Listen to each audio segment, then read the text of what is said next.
kwa ufupi kwanza tuseme kwa nini yale yalifanyika ambayo yalifanyika. What happened? Unajua kwanza wabeberu walikaa kule Ulaya pale inaitwa Berlin Conference to partition Africa. There was no African who was represented at that meeting. Walikaa tu wao wenyewe wakachora. Wewe Mwingereza utachukua hapa, Mfaransa utachukua hapa, Belgiji utachukua hapa, Mreno hapa, namna hiyo. African was partitioned in Berlin in 1884. Then after, therefore, then they came now to take possession. Waingereza wakaja upande hii ya East Africa. They did not come to develop Kenya. They came to colonize and to exploit. So what they did, the first thing they started by building a railway line. Hii railway iliitwa Kenya-Uganda Railway. Ilijenga kutoka Mombasa ikafika Kisumu. Kwa sababu gani? Ilipofika Kisumu ilikuwa tayari imeshafika Uganda. Kisumu was the capital of Eastern province of Uganda. Uganda ilikuwa inakuja mpaka Nakuru. Mpaka hiyo.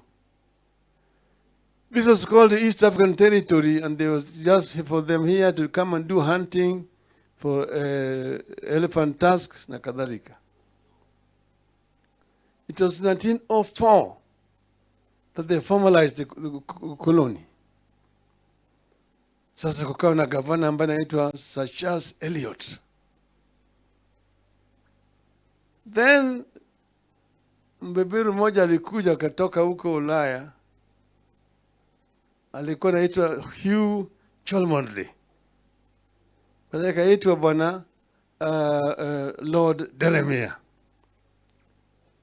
He came on a horseback through Somalia, akapita pale mlima Kenya, akaona mlima Kenya, baada akaingia pale Laikipia, akiteremka, akaenda pale inaitwa Thompson Falls, Nyahururu, akaingia bonde la Ufa, akapita pale Nakuru, Njoro, Molo, mpaka kule Eldoret, akaenda mpaka mlima Elgon. Akaona nchi ambayo ni mzuri sana, ina rotuba mingi sana.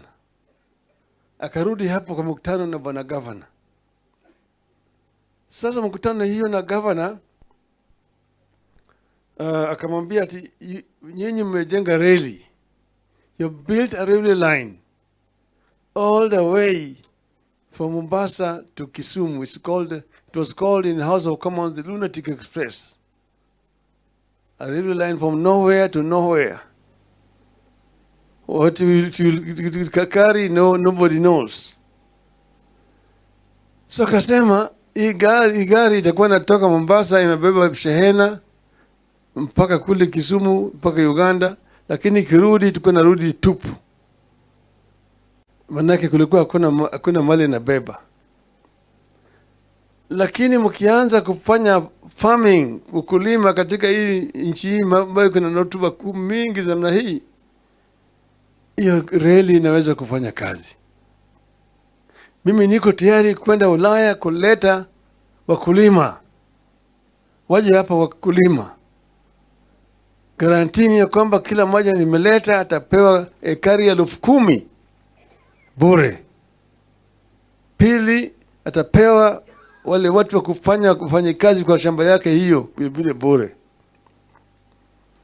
Gavana akakubali. Wakaandika mkataba na Delamere.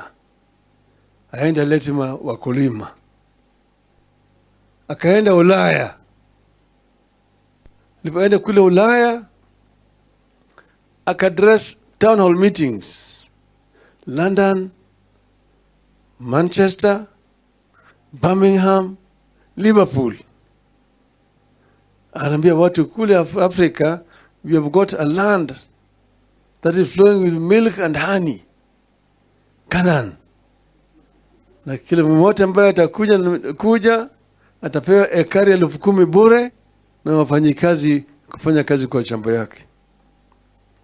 Lakini wakati hiyo story ya Afrika kule Ulaya ilikuwa mbaya sana.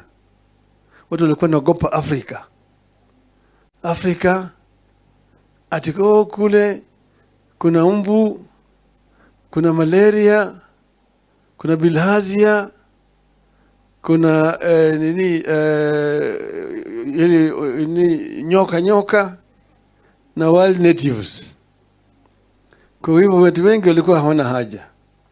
Wachache walikubali. Alipokuja hapa akafadhaika, akaambiwa angalie huko kusini Afrika. Akachukua meli hapo Mombasa. Akateremka mpaka Durban. Akakule vile akafanya mikutano. Durban, East London, Port Elizabeth, Cape Town, Kimberley, Johannesburg. Kule akapata wazungu ambao walikuwa wameshaishi bara ya Afrika vizazi ya 4 ya 5. Wale ambao hawaogopi Afrika. Na wao wenyewe walikuwa wanafanya kazi kama shamba ya wazungu wenzao. So this prospect of coming and getting their own farms was very appealing, because there were people who were working in the farms of their own people. Wakaja kutoka